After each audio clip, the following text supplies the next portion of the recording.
World Better Faster, Friday. Definitely better, faster on Friday in advance of the Sabbath, that we all celebrate with joy and peace in our hearts from the end of the working week. Don't you love that it's like a universal rhythm? That the Godhead said, take a break, celebrated. It took a break itself. That's wild. Anyway, I'm Vrum Satnandachi. This is World Better Faster. What is the way to optimal? Very fast, right here and now. This is episode number 10. Weekly distillation number 2. And the theme today, the extraordinary boogie, the DiscoNectar, the DiscoNectar. Teaching you a brand new dance, an old dance that we do every day anyway, but it's just kind of making it sweeter. It's Friday the 13th. Mystical, magical numbers that we love, 7 and 13. Yay! Today is brought to you by the DiscoNectar and that amazing neo-technological gizmo that makes disconnection the tool for reconnection, for tapping into the unified field in a disjunctive kind of weirdo way. All right, this week, the power of the vow, the power in a vow. So probably wondering why I'm doing this every day.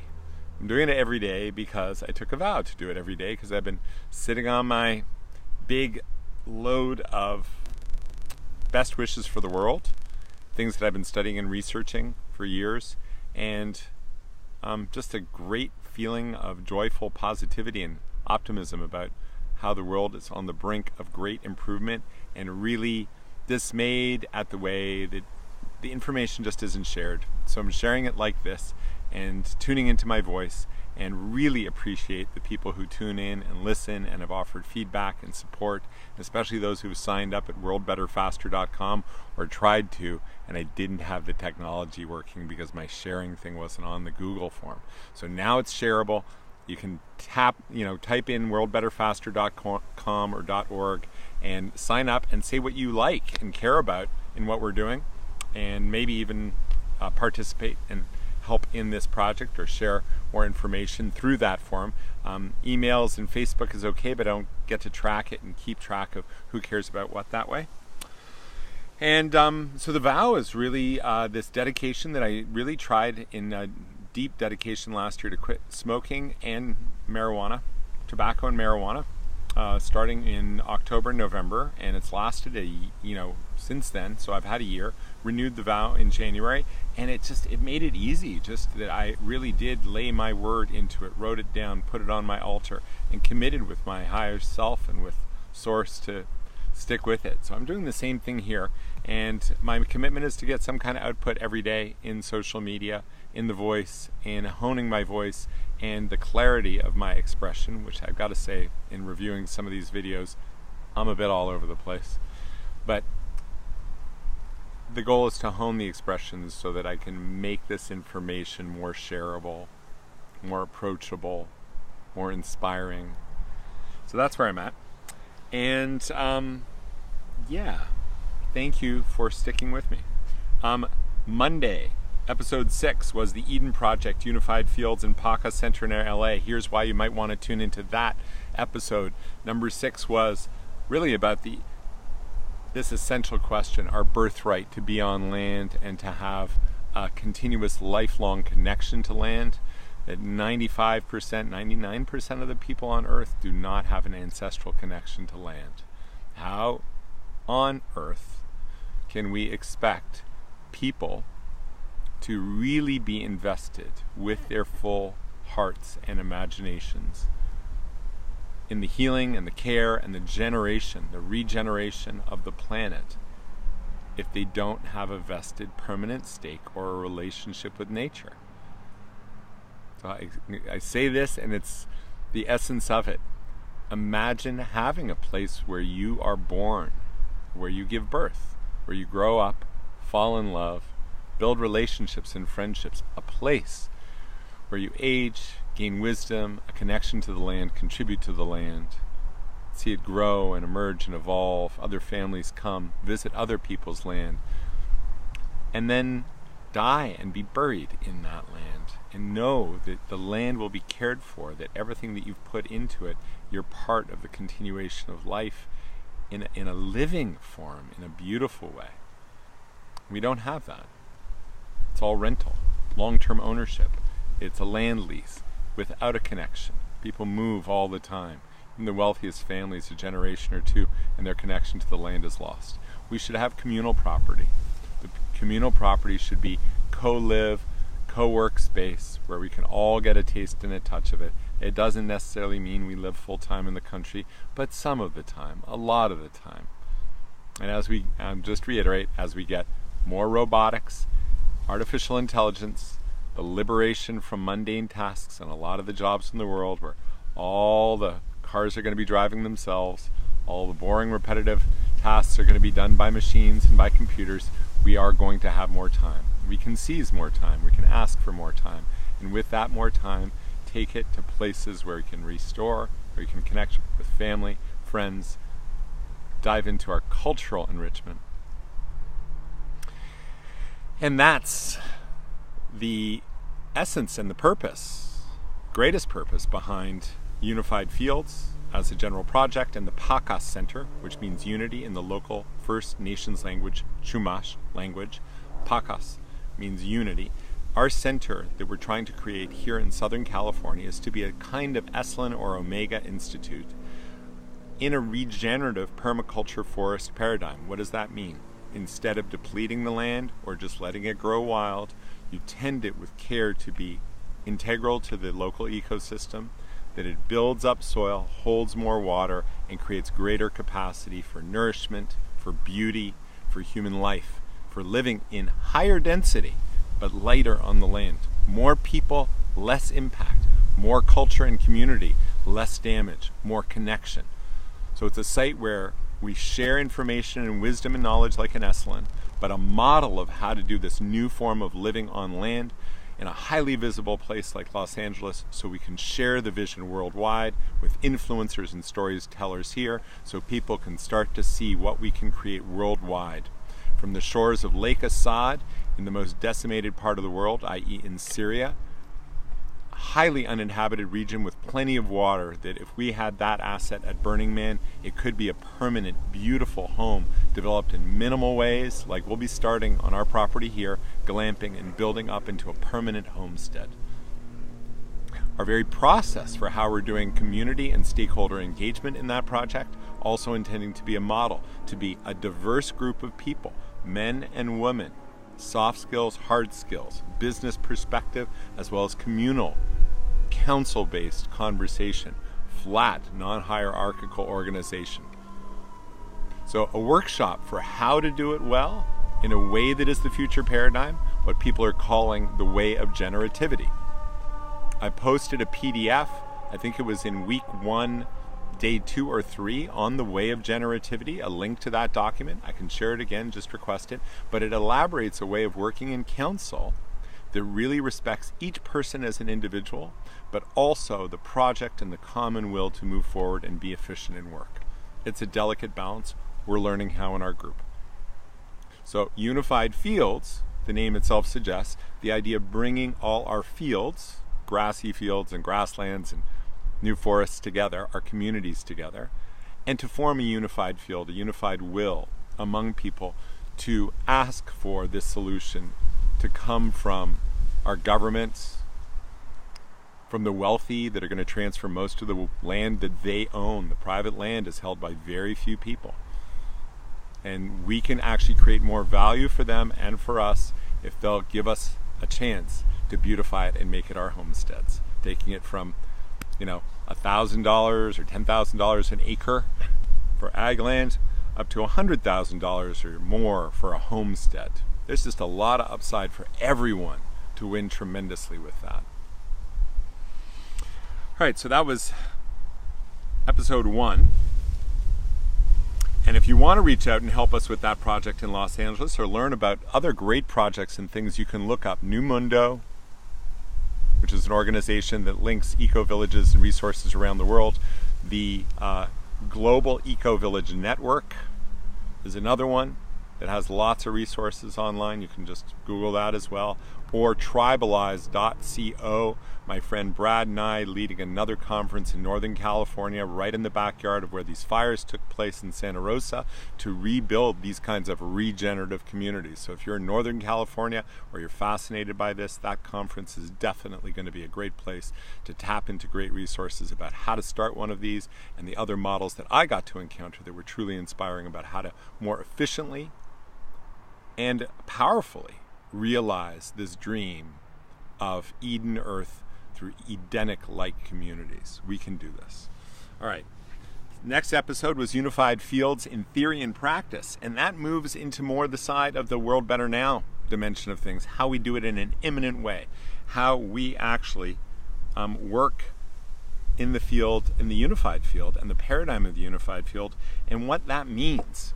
You know, when you're in flow, when you're asleep, when you're absorbed in an emotion or a passion, that consuming feeling, that total sense of unity in those moments of non-differentiation. There's no I and that. It's just this. In the grander sense, one can have, I have had a unified field experience where it feels like you're part of a unified totality, undifferentiated, out of mind, but still noticeable, memorable, experientially something that you could hold on to, and a really life-changing kind of experience for many of the people that I know that have had that experience in different contexts and ways, through esoteric plant medicine work, through chemical medicine work with such as 5-MeO-DMT, which really takes people right into the white light. Very powerful, transformative thing. And I say this stuff because I don't think there's any sin in it.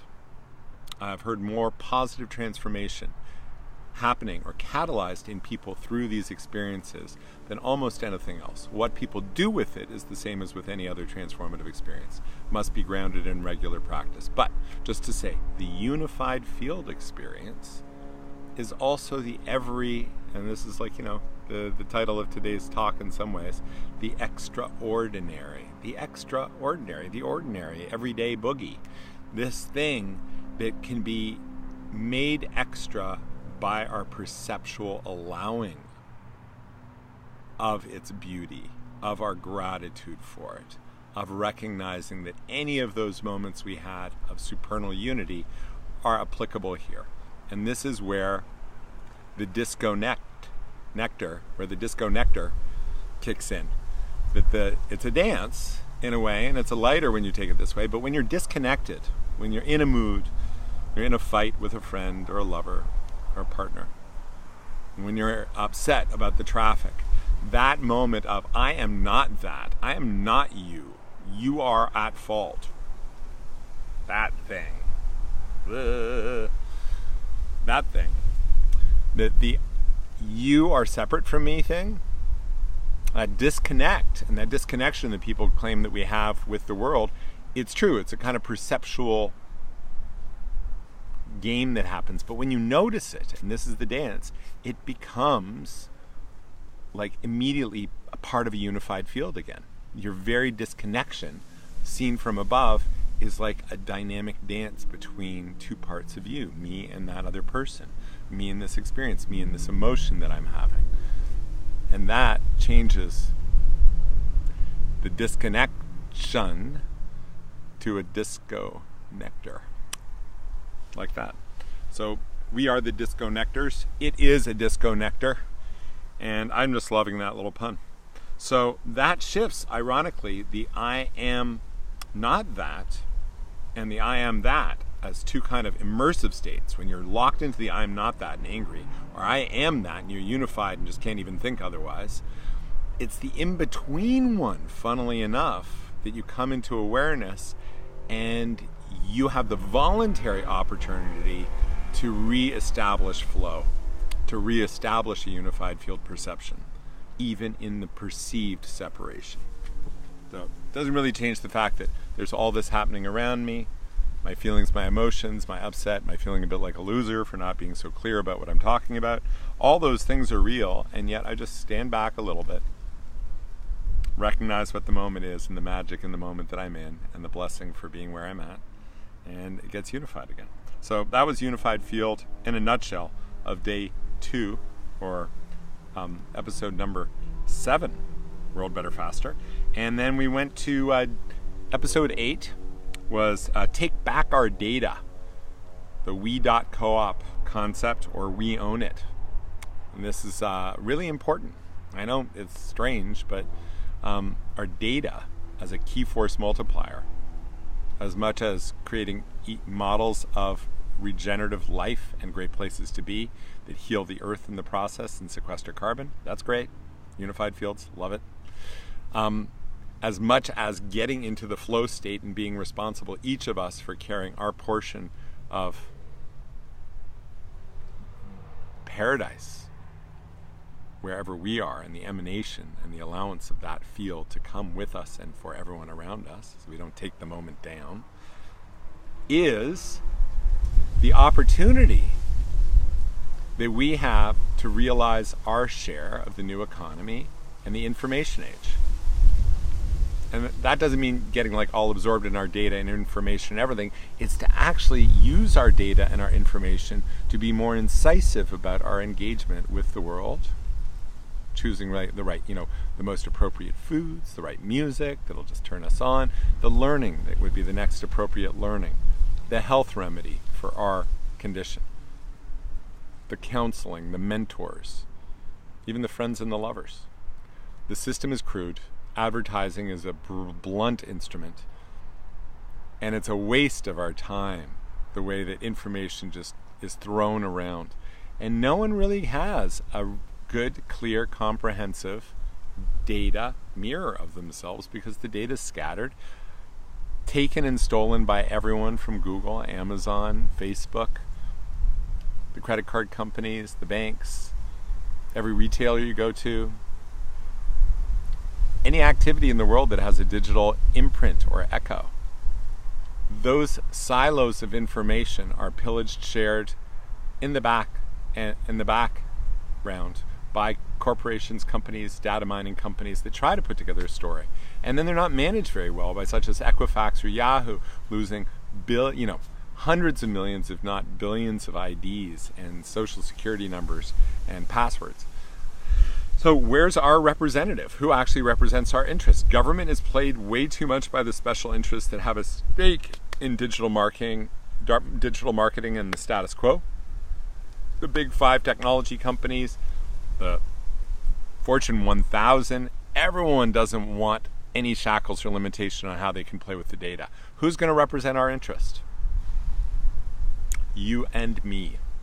There's some very revolutionary technology that's going to literally change things. We talked a bit about the blockchain in this episode, which is the technology underneath Bitcoin and the other cryptocurrencies. But it's more important, the idea that there's a distributed ledger. It's kind of like the way that Napster became the torrent networks, where it was like a central directory, and then they took all the music, the bits of music, and the directory to say where it was, and distributed it on everyone's computers with the program to find out where it was and bring it back together and to share reciprocally. Well, they're doing the same thing with the ledger that says who owns what and how to transact with what and whose data is whose data. And the thing that's amazing about this is that it's adding the power of finance to the democratizing nature of the internet. So that there's the potential to add a lot of financial power to our stake in the internet and data power to our stake in the internet. And when you have your data and we gather that as a powerful unionized force together, a union of citizens and consumers with our data, and we've got a more complete picture because we're the natural center of it, and then we get better offers. We can leverage for more specific benefits and products because we're bringing more to the economy this way. We're bringing more of ourselves to the world this way. So I can work for personal growth, nutrition, healing, as well as just getting better stuff and more delicious fun in the world. So that idea of the personal information cooperative emerging with technology happening in the blockchain, stuff like datum.org WBF.org if you want to look up one of these new blockchain-based technologies that's coming up and that's launching with its own ICO, initial coin offering they call it. It's like a share offering, but it's outside the US, and you can't invest in it if you're an American citizen or if you're from China, but everyone else in the world can invest in this thing. And it's very interesting because they're saying we're providing a service for people to get their Facebook profile and their Google and their Amazon, and then they can license other people to use it and benefit from having the best, most valuable, intimate data about their lives, and keep it anonymous and share selectively, starting to give us control. I mean, it's a total geek out here, but it's really the beginning of a major, major revolution that switches the center of the economy from the vendors and the controllers and the suppliers to the demand, the consumers, and the people who are the center of desire, where all this emerges from. The economy doesn't happen without us wanting and choosing. And those choices, those desires are ours. The information about what we like and what we would like is ours. We just need to take it back, take a hold of it.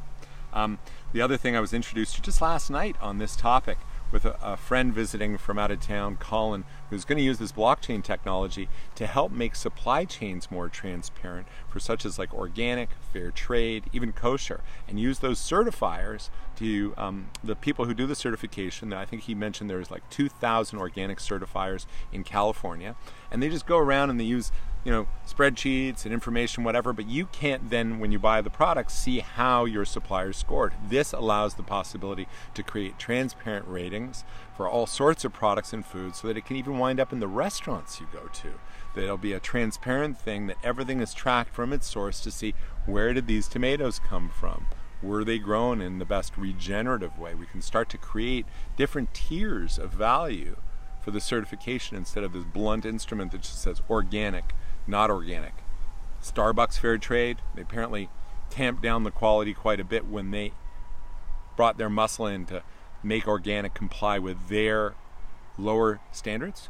You have fair trade could have like Whole Foods, multiple different levels of quality that we could see transparently and say, you know what, I'm actually going to make the decision to go to Pete's because Pete's is doing fair trade better than Starbucks, and suddenly we have a competitive voice in just even the ability to navigate this very complex economy of supply chain more transparently. So Colin's using it for that, and he's been looking for great technology other than Bitcoin or Ethereum, the two primary blockchain technologies. And he found this other one that's just starting up called Hashgraph by a company called Swirlds, SWIRLDS. This is a big deal. The credit unions of America are piloting use of Hashgraph to be their transactional platform in place of all the other technological systems they've used. So a bank level quality that can transact in the hundreds of thousands per second, way faster than Bitcoin, way faster than Ethereum. This is a big deal. So we finally have one that can go as fast as the credit card companies, which means we can replace Visa, we can replace MasterCard with something that we own, getting the data from all the transactions everywhere, and getting the cash back that we should be getting that the merchants pay to Visa and MasterCard. 3% to 4% of our economy is wasted on the Visa, MasterCard, and Amex oligopoly. If someone just took 4% from you as a tax, you'd be up in arms if you had no representation. You should be, because you're being taxed by companies that aren't adding that much value, and we can replace them now. Get cash back, get our data, control our IDs more precisely, control our information better. It's up to us to take it over. That's a major revolution. That's happening this year. I'm going to be trying to start a project around that. I'm going to a workshop tomorrow just to see if I can get the momentum together to start the data cooperative, but it might not even be necessary. As with any of my efforts, if someone else is doing it and doing it better, I want to know. I'm going to share that information with the world. The revolution is on, whether I'm part of the company doing it or not. And then yesterday was Bliss Vision. Dove into wow, it's a big project actually that I'm involved in on that one too, which is asking the question, with all the porn and TV and stories and animals fracking like animals and people fracking like animals and doing all sorts of weird things on the internet that kids can see pretty easily, and then the art is okay, but it's like Jennifer Lawrence having a big dramatic weirdo moment with some weird person in a movie. Is that what love is like? There's bits of that in our relationships, but what's really weird is like, where are the real representations of love, sex, and relationship, so that people don't have to guess at this stuff and have some paradigms of how people do this artfully? How do people live and love in an artful, evolutionary way? And why is it so hard for us to find this? All you have to do is set some cameras on a bunch of people really making the effort, who are willing to be exposed, are exhibitionists, and we've got a trajectory for what I call Bliss Vision, a network that's dedicated to following real love stories, including the explicit lovemaking. I mean, it's how babies are born. It's how everything's conceived. It's how the next generation will happen, and we're like ashamed of it and hiding it. That's absurd. That's just flat out fracking absurd. So instead, people not knowing where to go, people like Hugh Hefner are like, well, no one else seems to be putting up naked people. I'll do it with my dumb idea, and this is what it should look like. And you're a kid and you go for that. Well, it's gotten 10 times more intense, weird, dysfunctional, with everything that's shadow repressed appearing through porn and through our culture in denigrated, like, hidden ways, in dark ways. Why does it have to be like that? Why can't we just see some people going through the regular, interesting drama of life, being funny and curious and charismatic people who are figuring each other out and figuring life out and figuring out love out and figuring out how to do it better and get more joy and get past the difficulty and hit the tipping point. This is the really critical thing. Hit the tipping point where you're past your neurotic damage and you're Punch and Judy beating each other up. When you get past that and you see the other person as who they are, for who they are, and then they see you for who you are, and you allow each other, and then you explore with a kind of gentle allowing, it just peels open to a sweeter and sweeter space for love, for lovemaking, for intimacy, for a much more refined sensibility, for a naturally personal discovery of what your language of love is, what your range of love is. And I'll dive in. We're going to be really guiding our stars of this show, who are going to be making love in video. And this amazing couple from Texas, Scott and Melanie, who are Tantra teachers and have a community of people and a number of people who seem eager enough to be able to share their whole lives with what we're doing. They're going to get a share of the revenues. We've got a great revenue model for this business. And they are going to be inviting their peers and their friends to engage in learning practices to evolve the quality of their communication, of their lovemaking, to get more bliss, more joy, make it more sustainable, and it's going to be wild. That one's going to be wild. It's going to take some time because these guys are very busy. They're in England right now, but you can watch. I posted in YouTube the visioning exercise. My partner on this project, Josephina Bashout, who is just a spiritual coach known as the Pussy Priestess, hilarious, but teaches and coaches women in self-empowerment and how to really reclaim their sexuality and how to heal from a lot of sexual embarrassment and judgment and damage from our culture. So she's a really amazing person. You can check out her stuff at, I think it's pussypriestess.com. And she led us on a visioning exercise that was really quite deep, to go to a really high place and see what was the impact that we wanted to create and the vision for this project, this Bliss Vision project. What is our vision for this TV network channel and production? And we had a wonderful time doing that, and you can watch our distillation, our takeaways, our sharing after doing that exercise and her explanation of the exercise.